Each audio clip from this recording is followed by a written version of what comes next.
So what's up, guys? It is Mark the Unexpected, and today's video is rather serious. Today's video is rather serious. Today's video is rather serious. Today's video is rather serious. I will be trying to solve an unsolved murder mystery. a homicide, to be exact. So let's just get right into it.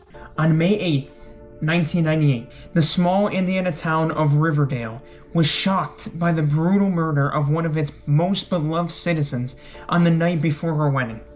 The victim, Harmony Ashcroft, was murdered in the parking lot behind a restaurant during her own wedding rehearsal dinner. Bones McGrid, a local vagrant, was framed for the murder and has spent over 2 decades behind bars despite being 100% innocent. Objective number 1 is to prove that Bones is innocent. Everyone is innocent until proven guilty. What we know so far is that victim Harmony Ashcroft was murdered behind Tolly's restaurant at around 9:30 p.m. while she was attending a rehearsal dinner for her wedding. How tragic. The police investigators determined her death to be the result of a blunt impact to the head. According to reports, Ashcroft and Peterson, so the fiance, left the restaurant to get some gifts out of the car and never returned. Peterson was apprehended by police at his residence at around 10 p.m. Peterson claims he drove home for forgotten presents and left Harmony alone in the parking lot where someone else must have attacked her. We're going to find the real killer, and they are going to pay. Her friend, Jenny Rogers, added, "I can't imagine who could have wanted to break everyone's heart like this. She was truly special." Now, if Harmony Ashcroft was so loved by many, why would anyone in their right mind want to take her down? Could it be jealousy? Maybe. Could it be revenge of some sort? Maybe. Victim appears to be an average 28-year-old woman in good health. Victim was killed by a single strike to the head, inflicted by a hand or blunt object. The force and angle of impact indicate the murderer could need to be a left-handed or ambidextrous, a 24-year-old man, William Bones McGrid, has been arrested for the murder of local child psychologist Harmony Ashcroft. According to the law enforcement authorities, the assault took place after a demand for money and a brief struggle with the victim. It also appeared that the victim's engagement ring was taken during the course of the violent encounter. McBride has a long history of petty crime in Riverdale. So what I feel with this is that they just... After 30 minutes after the time of the murder, police found McBride at Grand Park with the ring at his possession. Why did he have the ring of Harmony Ashcroft? As of right now, there's no other evidence that proves that he is innocent. In front of me, I have a statement that McBride made to the police. "I was at Rainbow's Bar until right after 9 p.m. From there, I went to Grant Park to get some rest and fell asleep. The next thing I remember is being surrounded by 20 officers, shining lights in my eyes. Someone put a ring in my hand while I was sleeping, or one of the police put it on me." So what this could mean is someone saw McBride, followed him out of the restaurant to Grant Park, and right when he fell asleep, they put the ring on his finger and called the cops. So this statement was made by Officer Gent Grayson that says, "It was 10 o'clock when I approached the suspect with the intention of waking him up and telling him to move along. But when I saw something unusual in his hand, I immediately contacted my captain at the station." In another witness statement, Whaley Bryson, "I confirm William Bones McBride was removed from the bar at 9 p.m. I remember seeing him last night on the 8th. It was a Friday and he came in smiling as usual. But I also remember an argument that took place right at 9 p.m., the end of happy hour, and was upset because he was broke and he was yelling at the bartender. So he said, and I quote, 'I'll just go get me some money and be back in an hour.'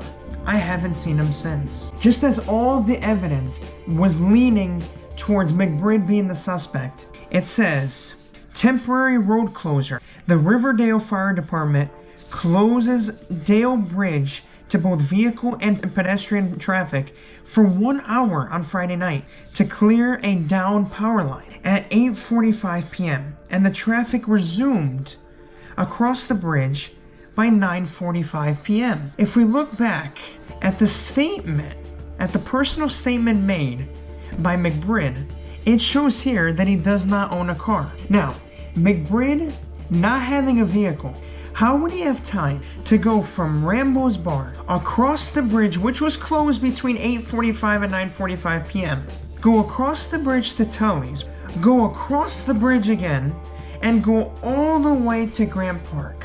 It's impossible. It seems we have cracked the code, governor. But this means that the suspect that really murdered Ashcroft is still out there. So looking deeper into this case, we take a look at the next suspect. He goes by the name of Derek Sivers. In a police statement that he made, I was boating with Admiral Joseph Arthurson from around 8:30 p.m. to 10:30 p.m. We take a look at the witness statement made by the guy he claims that he was with, Admiral Joseph Arthurson. He says, of the time of the murder, Derek was with me. We were alone together in my boat on the Astley River between 9:30 p.m. and 10:30 p.m. He's having custody issues with his ex-wife. Very interesting.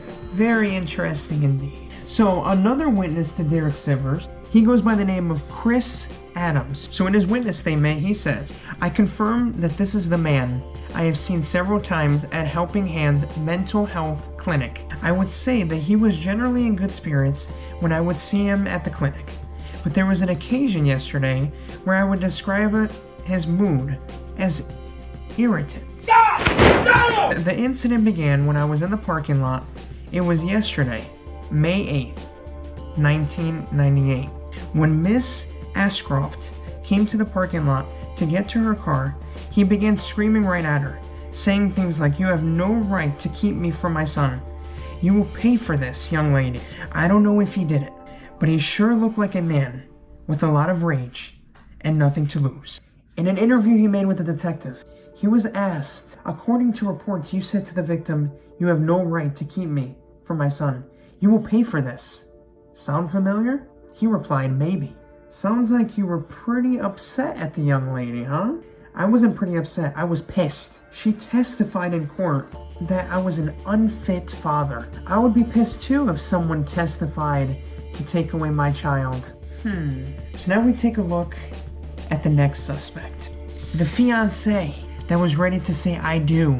We look deeper into the fiancé. In his statement to the police, he says, Harmony and I went to the parking lot to check the Land Rover for my parents' presents, but they weren't there. So I drove home to get the presents and left Harmony in the parking lot to return to the party. So now we take a look at his witness, Jenny Rogers. The engagement party started off lots of fun until the argument. Dun dun dun!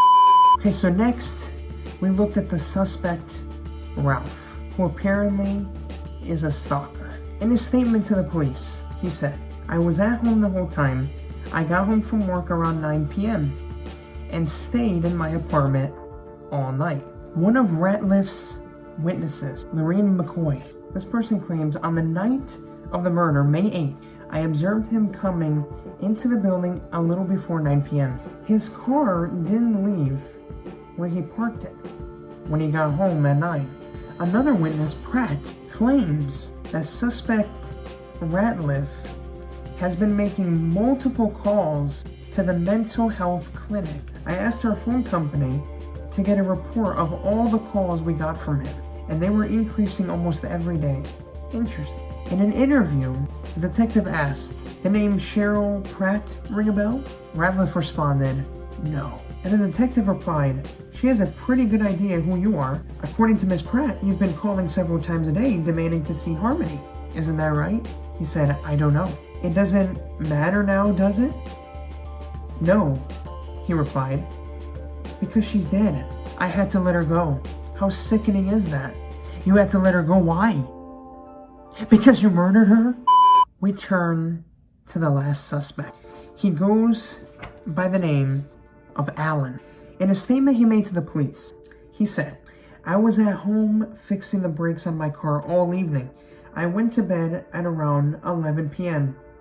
But at 2 a.m., I received a phone call from Deborah Ashcroft, Harmony's mother, and she explained to me that Harmony was murdered at the party. My neighbor Jason can confirm that I was fixing my car when the crime happened. So the neighbor Jason, he came over to borrow a tool. That Friday night, right around 10 p.m., Andy asked for a torque. I think he said torque wrench to borrow. Told me he'd been fixing his brakes for the past few hours. Another witness of Allen goes by the name of Chad Highsmith. I was aware of how close she and Andy were. I know they had been close friends. After her murder, I began to think about a few strange conversations I had with Andy. There was one occasion when we were joking about how hard it was to be just friends with a woman. After Harmony and Christian got engaged, I recall Andy joking about how funny it would be if he got drunk at the rehearsal dinner and told her how he felt. A few days later, I believe it was a few days before the rehearsal dinner, I asked him if he wanted to come with me to my daughter's basketball game that night. What? I was actually trying to keep him from going to the rehearsal dinner, but he made it clear that he really wanted to go to the party. The conversation ended there. On Monday morning after the murder, I offered my condolences to him at work. His eyes looked lifeless. I could tell he was distraught. I asked him what he saw at the party, but he told me that he couldn't go because he had to fix his brakes.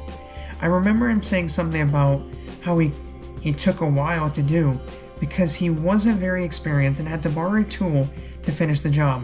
So, who murdered Harmony Ashcroft? Was it Ratliff, the stalker? Or was it Derek Sivers, who previously had a rather intense altercation with her at the parking lot?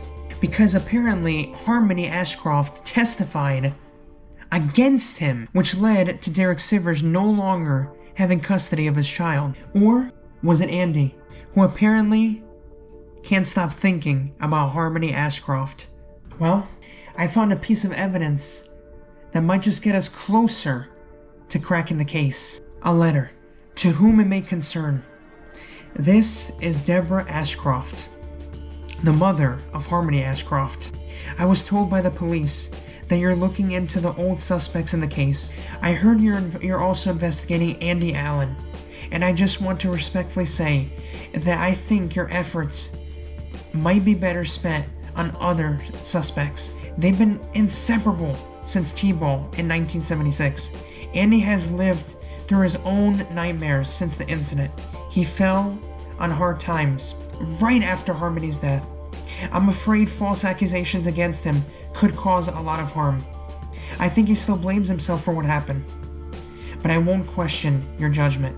Sincerely, Deborah Ashcroft. So Deborah Ashcroft claims that Andy Allen is innocent. Is she telling the truth? Or is she just covering for a guy that has had love for her daughter for a long time? This case is heating up. Looking deeper into the witness statements, I looked deeper into Eddie Allen's witness. He claims that on Monday morning after the murder, I offered my condolences to him at work. His eyes looked lifeless. I could tell he was distraught. Why was he lifeless, huh? Was it because he committed the murder? I mean, that's how I would be if I had just someone. I would be a little, A few days later, I believe it was a few days before the rehearsal dinner, I asked him if he wanted to come with me to my daughter's basketball game that night. I was actually trying to keep him from going to the rehearsal dinner. I don't know about you, but if someone were to try to keep me, say, from a rehearsal dinner or something along that, wouldn't you try everything in your power to go there? When I thought I had all the information needed to crack this case, some photos taken that night, May 8th, 1998, a picture of Harmony Ashcroft on the floor at 9:48 p.m. A picture outside of Tully's restaurant at 9:38 p.m. If you look closely, you see a car speeding out of the picture. It looks like a gray vehicle. Interesting. Could that be the vehicle of the murderer? We dug deeper into this developing situation. So looking at all the suspects, they each have a vehicle, but we're looking for a gray vehicle. One of the suspects, Ratliff, which was the stalker, his vehicle is an 86 Chevrolet white. He claims he was home the whole time. My guess is that he was telling the truth. Derek Sivers, if you recall, was on a boat. And even that, his car is a 92 Ford Bronco black. So I think Derek Sivers was telling the truth. So Derek Sivers is no longer a suspect. So that leaves two suspects, the fiance and the person who couldn't stop thinking of the victim, Andy Allen. If you recall, the husband was driving a Land Rover, and looking deeper into Andy Allen's statement, it says that he owns a 92 Hyundai Sonata, color gray. So Andy Allen knew that the bridge leading up to Tully's restaurant would be closed between 8:45 and 9:45. So what did he do? He went there beforehand. The rehearsal dinner started at 8, so he made sure that he was outside waiting for the right moment to strike. So as soon as he saw Christian and Harmony step foot out of the restaurant, and as soon as he saw that Christian left her behind, he saw that opportunity and he made it happen. He murdered Harmony Ashcroft. And then he saw an opportunity to frame an innocent man. He followed McBride to Grant Park, put the ring on his finger, and then made his way back to his house, and at 10 p.m. went to his neighbor to ask for a tool to make it seem like he's been working on his car the whole evening. Andy Allen is the murderer. He tried to frame an innocent person to hide this horrid crime that he committed. He tried to frame an innocent person for his love crime. That is some sick shit. You might have balls to murder, but you don't have balls to steal the love of your life. If you guys enjoy these types of videos, please let me know in the comment section down below. Show some love on this video if you guys want me to crack another cold case. It has been your boy Mark, the Unexpected. Till the next one, guys.